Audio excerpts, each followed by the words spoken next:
The Kraft Foods Company presents Harold Perry as the Great Gildersleeve. Yes.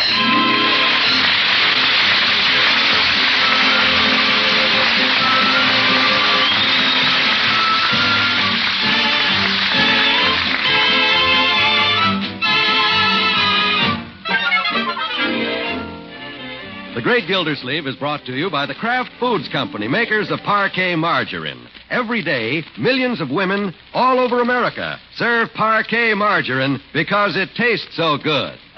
To market, to get some Parkay. Home again, try it today. You'll like it, you'll love it, like millions who say their favorite margarine is Parkay, P-A-R-K-A-Y, Parkay margarine, made by Kraft.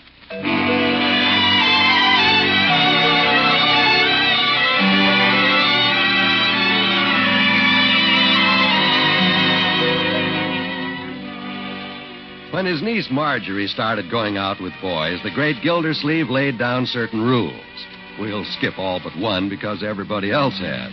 But every Friday night, the great man still insists on unlocking the door to let her in. Have to keep an eye on things. Good night, Ben. Come along, Marjorie. Good night, Ben.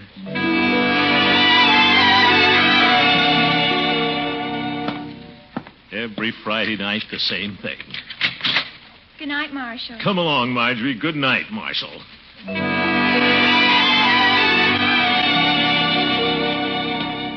Ye gods, after 2 o'clock. Good night, Oscar, darling. Come along, Marjorie. Good night, Oscar, darling. Oop. Marjorie, what's this darling stuff? Who is this Oscar? Is this getting serious? Serious. It's practically sacred. Good night, Unky. Marjorie, I want to talk to you. Don't spoil the mood, Uncle Mort. I have a date with a dream. Date with a dream. Wait till I see her in the morning. It'll be a nightmare.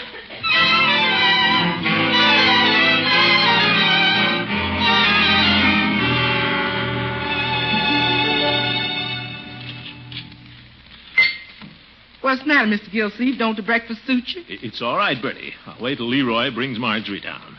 Oh. Something wrong? Ordinarily, there ain't much waiting around this place.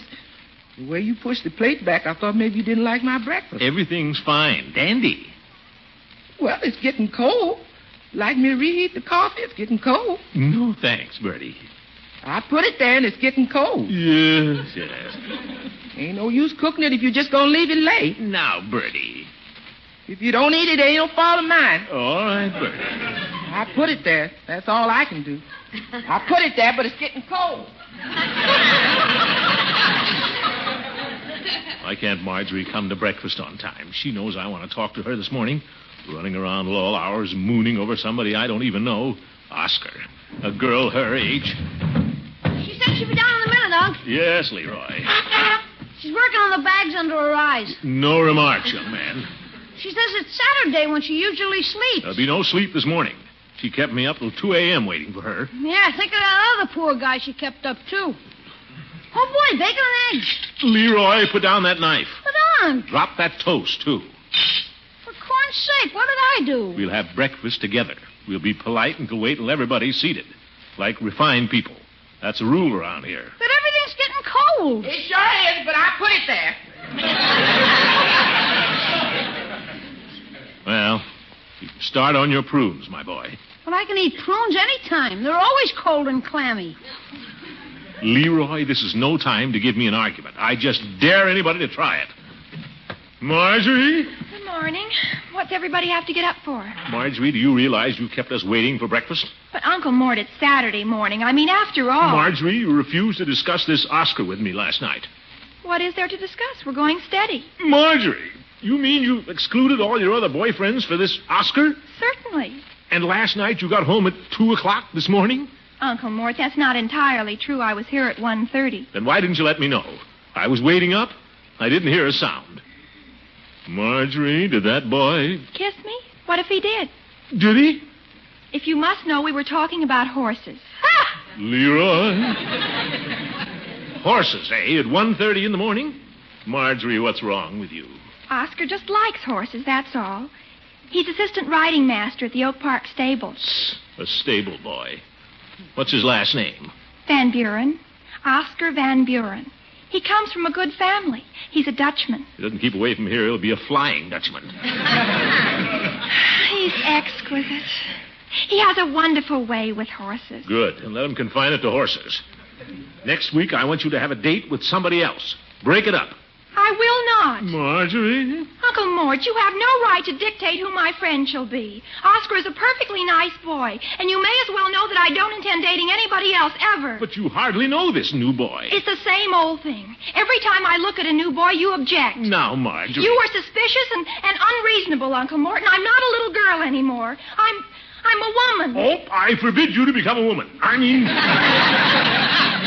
mean to see this Oscar again. I will see him again. You can't stop me. I can't stop you as long as your mind eats. Marjorie, come back here and eat your breakfast. Why do girls have to have boyfriends?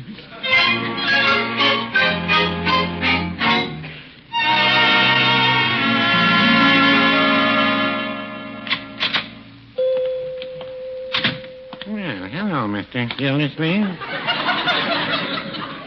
Good morning, Peavy. What can your friendly neighborhood druggist do for you today? Give me a hot cup of coffee, friendly neighborhood druggist. Where'd you get that title, Peavy? No, we just appropriated it, Mr. Gildersleeve. Took a small ad in the high school paper. You'll see it. That is, if you read the high school paper. We said, good luck from your friendly neighborhood druggist. How do you like the wording? That's all right, fine. For a high school publication, you don't think I'm tooting my horn too loudly? No, Peavy. Go ahead and toot.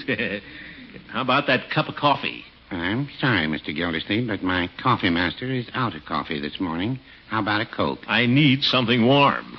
Well, I can warm the Coke. No thanks, Peavy. Give me a hot chocolate. It seems we're out of chocolate this morning, too. Ye gods, what kind of a drugstore is this? Well, we're friendly. But you're out of everything when I need something warm. I didn't eat a bite of breakfast. You out of everything, too, Mr. Gildersleeve? No. Bertie put it there, but I had a big argument with Marjorie. Upset everybody. Well, I'm sorry I don't have the hot chocolate for you, Mr. Gildersleeve. I find it very soothing after a breakfast controversy. Just drank the last cup myself. I hope yours was nothing serious. It's getting pretty serious, Peavy. Marjorie's running around too much. Has more dates than I do. Well, she's prettier than you are. Yes, but her dates are all with the same boy. I'm not going to stand by and let Marjorie do something she might always regret. Peavy, I just can't understand women. Well, only about half the people can. And they're all women. You may have something there, Peavy. By George, I think I'll go talk to Doris Dalrymple about this thing. No, I know what that would lead to. I'll go see Eve. Thanks for the idea, Peavy. Don't mention it, Mr. Gildersleeve. Feel free at any time to call on your friendly neighborhood druggist. Well, that's what I like about you, Peavy. You are friendly. Yes, sir? Just as willing to give a man advice as you are to sell him something. Well, I wouldn't say that.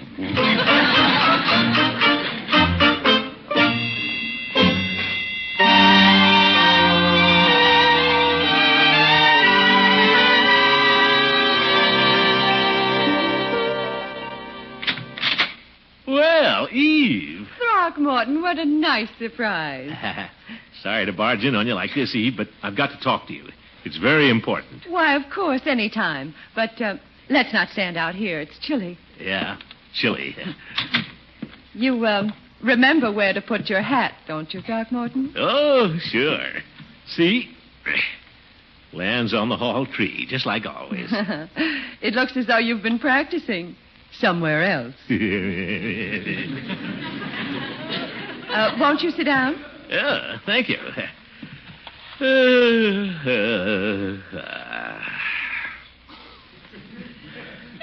Always good to be here, Eve.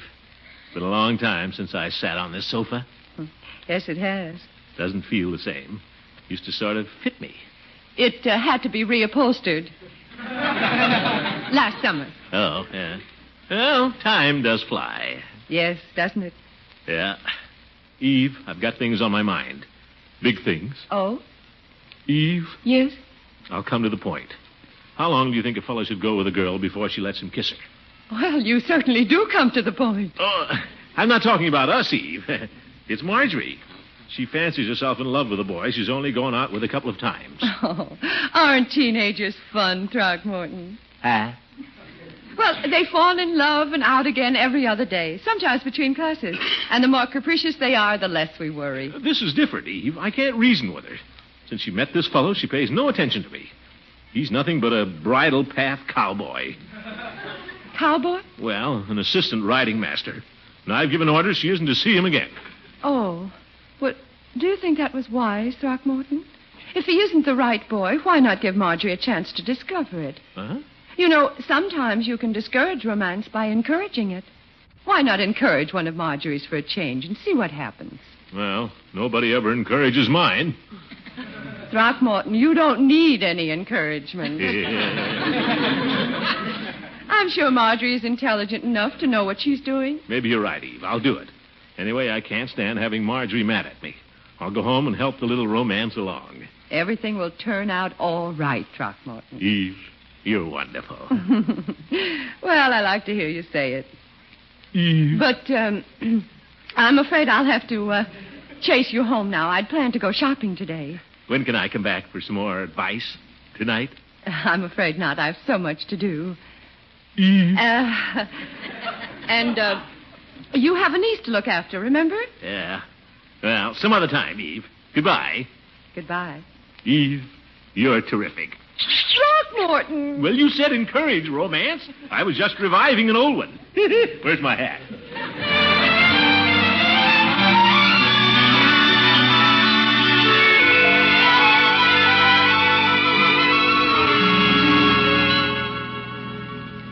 Yes, Oscar.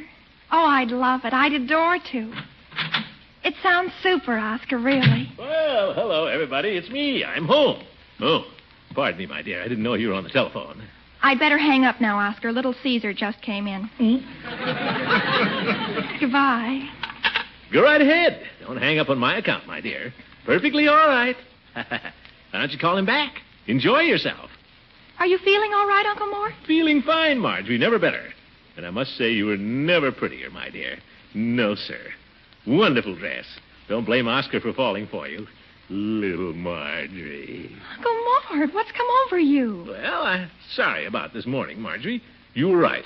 I was suspicious and unreasonable. You certainly were. I owe you an apology. Oscar's a fine boy. Splendid type, no doubt. How do you know? Well, he must be, or you wouldn't like him. Oh, Unky, I was nasty, too. You're wonderful. Yes, sir. From now on, you may see Oscar as often as you like. Why not invite him over for dinner sometime? Unky, you're the best uncle a girl ever had. Well, I want to be. Anything for you and Leroy. Then, Unky, will you do something for me? Anything. Well, Oscar has invited me to go riding with him. Will you teach me how to ride a horse? A horse.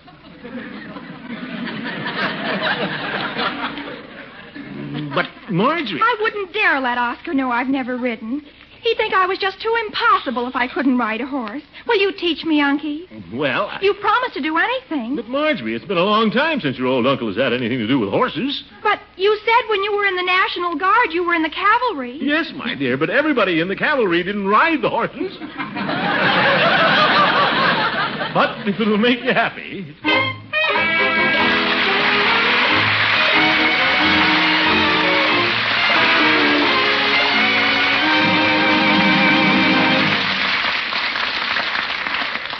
More from the great Gildersleeve in just a minute. You know, as the Parkay reporter, I keep posted on how Summerfield folks feel about Parkay, the margarine of craft quality. The other day, I bumped into Leroy and said, "Say, Leroy, I'm looking for someone to talk with about Parkay." I'm your man, Mr. Wald. Your boy, I mean. Well, how about making a statement concerning Parkay margarine? Sure. I like it. How do you like it, Leroy? Swell. Great. No, I mean, on what do you like Parkay? Well, just about anything, I guess. Well, can't you be more specific? Do you like Parkay on rolls, muffins, pancakes, waffles? You bet. Parkay's my favorite spread for bread and toast, too. Well, did you know that Parkay margarine, the margarine of craft quality, mind you, actually costs less now than it did a year ago? Well, Bertie knows about prices. I'm in the eating and liking department. I guess that's true with most of us men, Leroy. The ladies know about costs as well as taste and nourishment. They know that Parkay is made only from choice products of American farms, that each pound contains 15,000 units of important vitamin A. They know it's economical. But the main reason millions of women all over America serve Parkay margarine is it tastes so good. That's Parkay, Parkay margarine, made by Kraft.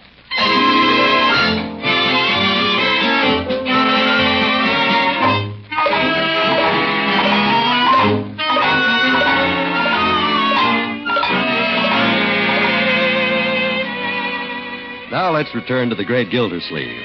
It has been written and oft quoted, the outside of a horse is good for the inside of a man.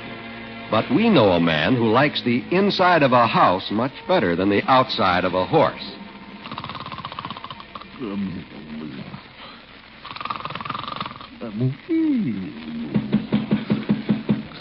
Uncle Mort. Uncle Mort. You funk? What you flew? Uncle Mort, it's 6 o'clock. 6 o'clock? Oh, come in, my dear. You said you'd give me a riding lesson this morning before school. Oh, yes. Well, let's let the horses sleep for about an hour longer, Marjorie. But I have to be in school by 9. Maybe they won't have school today, huh? Maybe today's Saturday. It is not. It's Monday. Oh? Come on, Uncle Mort. We're going riding. But look, snow on the windowsill. It's just a light snowfall. It'll be beautiful in the park. And, Unky, I just have to learn to ride for Oscar. Oh, yes, Oscar. Well, Marjorie. Yes, Uncle Mort? I overlooked a little something. Perhaps we'd better go tomorrow morning. Forgot to buy some riding breeches. Uncle Mort. You're no more sorry than I am, my dear. Tomorrow morning, early, huh? All right, but tomorrow morning for sure. And get your riding pants at the Boots and Saddle shop. Oscar gets a commission.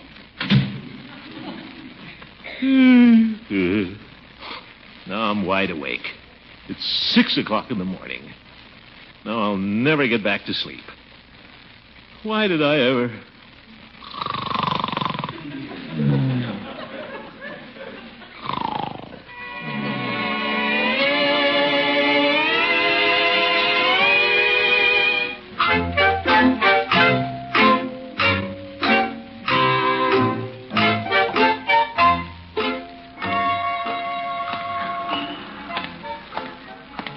Marjorie will appreciate what I'm going through for her. Horseback riding. That's breaking up a romance the hard way. Oh, well. There may not be a pair of riding breeches in the whole town to fit me. How do you do? Can I help you? Well, I'm Mr. Gildersleeve. Oscar sent me. Oh, yes. Is there a gentleman in the shop? I wanted to buy a little something personal. Well, my husband's out for the moment, Mr. Gildersleeve, but I'm certain I can help you. I know all about horses and what men wear. Yeah, I'm sure you do. Yes. Well, I need a pair of pants. Riding pants. Breeches. Oh, of course. There's nothing to be shy about. All equestrians need them. Well, yes. We can't be like the horse and just wear a blanket. No, you can't. Yeah. Well, now, I'd suggest you try these English riding breeches. They fit tightly around the knees, but have the wide flares all the way up to the belt. Rather roomy, Mr. Gildersleeve. Roomy? Well, I guess I am a fashionable stout. Now, this is a very handsome pair of pants. Chamois reinforced inside the knees where you grip the horse. Grip the horse? They're wonderful for robust, outdoorsy men like you. Water repellent. Well, I don't mind a little water. I'm water commissioner. Where do I try them on? Oh, right in that little room behind the mirror. But let's be certain we have the right size first. What is your girth, Mr. Gildersleeve? Girth? Well, before breakfast, you mean? That's when I'll be riding. Do you have a size 44? Well, let's try a 48. When you get on a horse, you're liable to settle a little. Yes, we all do. Oh? Now, take these, and I'll hand you some boots. Oh, yes, some boots. Indeed.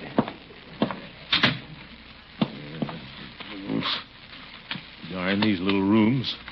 Houdini couldn't get out of his pants in here. Zeef. Look how small they are around the knees. I'll never get through that little hole without a suction pump. Well, I'll give it a try.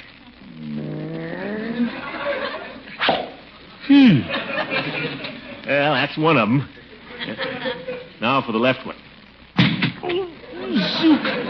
Nearly put an elbow through the wall. Is everything all right in there, Mr. Gildersleeve? Oh, yes, everything's fine. Wonder why they don't make riding breeches with bell bottoms. Now then. Stuck right below the knee. Won't go either way. I'm trapped in a pair of English riding breeches. Is something wrong, Mr. Gildersleeve? Wrong? Has your husband come back? No. Is there anything I can do? Just stay where you are. I'll be right out. If I don't suffocate. Well, one more try. Now. Pull. That did it. Mr. Gildersleeve, are you certain you're all right? Oh, yes, Mrs. Madam. Coming right out. Oh, Mr. Gildersleeve. Something wrong? You look wonderful in those riding breeches. Oh, I do? Yes, turn around. Why, they were made for you. And when you get the boots on, you'll look just like some dashing Englishman. Look in the mirror. Not bad. Shall I wrap them up? No, I think I'll wear them. I have to wear them.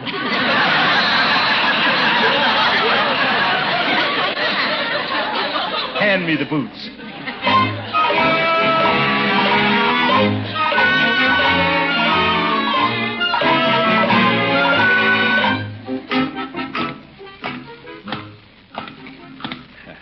By George, look at that reflection in the window. Might as well step in at the barber shop and give Floyd a little treat. Oh, cheerio, Floyd. Hi, Commissioner. Well, pipe the new get-up. How do you like it, Floyd? You'll have to admit you've never seen an outfit like this before. I admit it. Now get in the chair quick and I'll throw a sheet over you. Now, Floyd. Only kidding. You look great. Huh? Yes, sir. Sit down, Commish. You can, can't you? Yeah, of course I can. Give me a shave. That's the way. I see the elevator boys down the city hall got new outfits, too. Oh? What does that have to do with me, Floyd? Well, ain't it the mayor's orders? For inspecting the reservoir or something? No, it isn't. I'm going horseback riding. On a horse or down at the Y? Of course on a horse. Tomorrow morning. In this kind of weather? Well, I don't care much for the idea myself, but it seems to be popular with the younger set. I'm teaching Marjorie how to ride. Oh. Well, hey, here comes the judge. I better cover you up a little more. Well, aren't I in luck, finding two of the peas I'm looking for in one pod. Hi, Judge. What's up? I'm going around reminding all jolly boys of our... Say, would you mind pulling the sheet back a little more, Floyd? Go ahead, Floyd. Show him. Well, if you say so. Well, will you look at that? You old goat, what's so funny about a pair of boots and riding breeches? They're fine, Gildy, but it's the way you look in them. Like a lion tamer who just swallowed his lion. All right, Hooker, state your business and get out of here. My apologies, Gildy. I just stopped in to remind you and Floyd that this is the night the Jolly Boys set aside to take down the Christmas tree. Hey, that's right. It's about time, Judge, but I can't be there. But, Gildy, that tree sitting upstairs is becoming a fire hazard. It's dry as a bone. Yeah, and business has been so quiet since New Year's I can hear the needles dropping off the tree. It's making me nervous. And taking down the tree is a tradition, Gildy. We always have a wonderful time. Well, I can't make it this year, Horace. Hate to miss it, but I'm teaching Marjorie how to ride a horse. 6 o'clock in the morning. I'm going out and reserve the nags right after I get shaved. Well, I'd warn the stables first. Huh? That outfit you're wearing is enough to scare the horses off a merry-go-round. Oh, you old goat.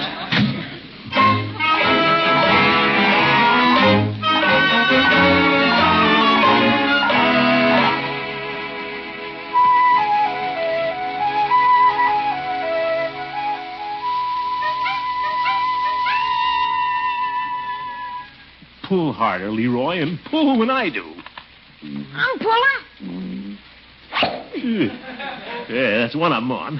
When a man has to go through the breakup of teenage romance these days. Getting up at 6 in the morning to help you on with your pants, so maybe you get a raise in my allowance, huh, Unc? And your chances are improving, Leroy. Let's work on the other leg. It's a little tighter. Now, pull when I do. Okay. Yeah, I guess they're stretching a little. Now the boots. As long as you're getting up, can I sleep in your bed, Unc? It's always warmer. You go back to your own bed, Leroy. There. Hey, George, your old uncle looks pretty handsome in boots and breeches, eh, my boy? I'll say. Leroy, you may go back to bed. Marjorie. Oh, Marjorie.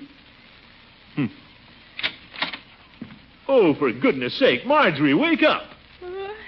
Oh, it's you, Uncle Mort. It's 6 o'clock. Time to go riding. Please, Uncle Mort, let me get some sleep. Stretch is taking me to the school dance tonight, and I have to look alive. Stretch? Who's Stretch? Who else is there? He's only the captain of the basketball team. 2 feet taller than me when I wear my flats. But what happened to Oscar? Oscar, all he can talk about is horses. As far as I'm concerned, he can drop. But, Marjorie, you can't do this to me. I bought the riding pants and the boots, the expensive ones. I gave up the Jolly Boys party. I got up early. I reserved the horses and paid for them. Marjorie, I forbid you to break up with Oscar. Look at all the trouble I've gone to. Those are the breaks, Jack. Leroy. You may go back to bed. I guess I will, too, if I can get out of these pants.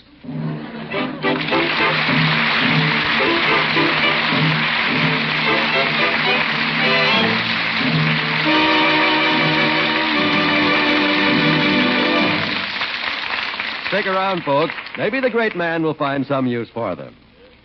Quality, flavor, nourishment, economy. Those are the things you want when you buy a spread for bread. Those are the things you get when you ask for Parkay margarine made by Kraft. The name Kraft means quality.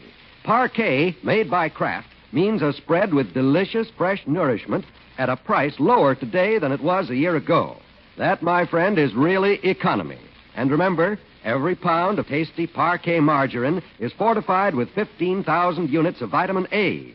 It's true, the better buy for bread and budget is Parkay, Parkay margarine made by Kraft.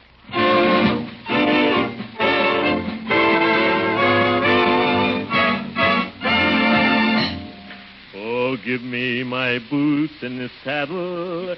Tee-lee, tee-lee. Hello, Sam. Hello, Mr. Gildersleeve. Say, you've really been taking off the weight since you came down here to ride. Ah, yes. Great exercise. Nice riding outfit, too. Yeah, thank you. Should I book you for 2 o'clock tomorrow? Well, I think I'll ride about 15 minutes more right now. Okay. Hang on. Don't worry. It was a great idea Floyd had, riding down here at the YMCA. Get up, Seabiscuit. Good night, folks. See you at the barn.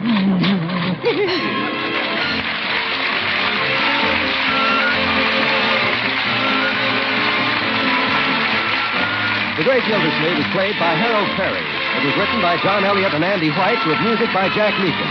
This is John Wald saying goodnight for the Kraft Foods Company, makers of the famous line of Kraft quality food products. Be sure to listen in next Wednesday and every Wednesday for the further adventures of the Great Gildersleeve.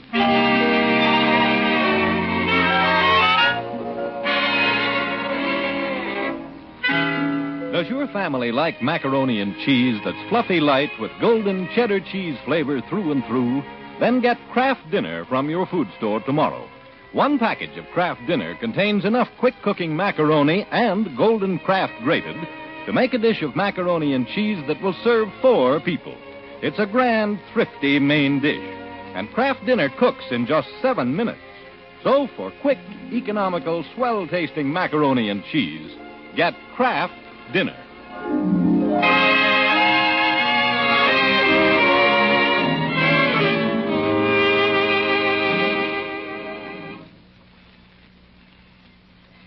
This is NBC, the national broadcasting company.